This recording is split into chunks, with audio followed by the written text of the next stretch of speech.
Welcome to the Australia 24-hour news. More than 150 school children have been injured, possibly 4 left for dead, and it claimed that 4 schoolgirls have been raped in Bangladesh road safety protests on the 4th of August 2018.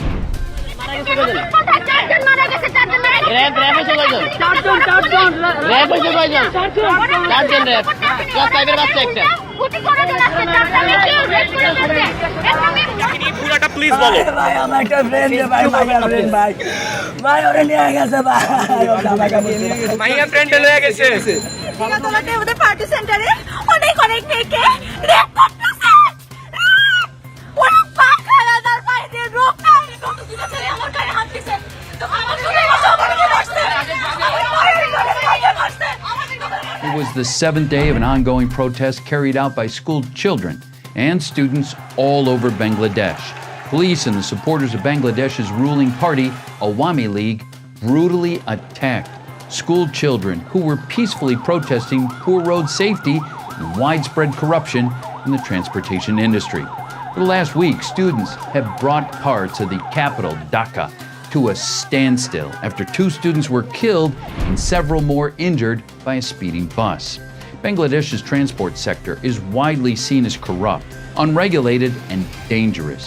And as the news of a teenager student's death spread rapidly on social media, they became a catalyst for an outpouring of anger against the authoritarian and corrupted Awami League government, who has been ruling the country since 2009 without a legitimate and fair election. Reports show that more than 4,200 pedestrians were killed in road accidents in Bangladesh last year alone. Last weekend, the 29th of July, after a speeding bus struck and killed 2 school children in the capital Dhaka, their peers began to pour into the streets demanding justice. Since then, countrywide, almost all school children were taking to the streets calling for an improvement in road safety in Bangladesh. Their week-long protests were found to be peaceful. However, through Facebook Live, exposed serious irregularities among the government officials, including various ministers and police officers. A number of influential ministers and higher-ranking police officers have publicly threatened the protesting school children to stop this protest, amid concerns that the unprecedented teen outrage could turn into widespread anti-government demonstrations. The government has closed all schools in the country on Thursday in an effort to put an end to the protests, but that failed. On the 4th of August, Saturday, police used tear gas and batons to scatter the protesting school children. Agence France-Presse, AFP, reported that more than 100 teenagers were injured in Dhaka streets after police fired rubber bullets into the crowds. Emergency ward doctor Abdus Shabir told AFP that they had treated more than 115 injured school children so far. He added a few of them were in very bad condition. Hospital staff confirmed that some sported injuries consistent with rubber bullets, although the government ministers denied such incidences. Sabir Hassan, a student, said that school children were holding protests peacefully on the road when they were attacked. We were all feeling threatened here. All we wanted was a peaceful protest. We don't want any trouble occurring around here.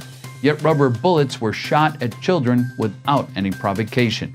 Witnesses said police fired rubber bullets and tear gas at protesting school children and pro-government activists. Chhatra League attacked them with sticks, knives, and other illegal arms, leaving many injured and 4 left for dead. They also told that 4 school girls were abducted and raped by the Chhatra League thugs. Some videos and pictures in social media depict that at one point, schoolboys were trying to protect the girls from the Chhatra League's brutal attacks by creating a human chain. Bangladesh's leading newspaper, the Daily Start, reported some pro-government activists were brandishing firearms, pistols on school children. Several Facebook Live footages also confirmed this. Many protesters mentioned in their Facebook posts that they had to use social media through a VPN and other technical methods. They all alleged that before the attack, the government had restricted Facebook, reduced bandwidth on the internet, and warned all media to stay away from covering the news of this attack. One of the television channels, Channel 24, was stopped during their live coverage of the attack. Government Sheikh Hasina has ruled Bangladesh since 2009, and over the past decade she has appeared to become an authoritarian dictator. It is widely alleged that she has clung onto power and shut down opposition voices, and she's been directly responsible for enforcing disappearances of many opposition leaders and activists, killing opposition leaders by simply giving them a death sentence through fabricated judicial processes, abducting about 1,000 and imprisoning the main opposition leader and former Prime Minister Khalida Zia. Human rights organizations, foreign diplomats, and international media have been severely criticizing Sheikh Hasina's rule so far.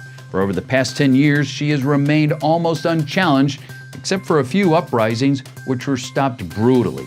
In recent months, her government has been more shaken than ever by student protests, demanding an end to the decade-old system of discriminatory civil service recruitment, and in the past week, she has faced a unique protest from school children. In all cases, she is found to be using her thugs to stop those protests, which has become a general trend of the government of Bangladesh. However, many people question for how long can it continue on just like this. On the 4th of August, Bangladeshi people residing in Australia have given solidarity with the ongoing movement of the students in Bangladesh.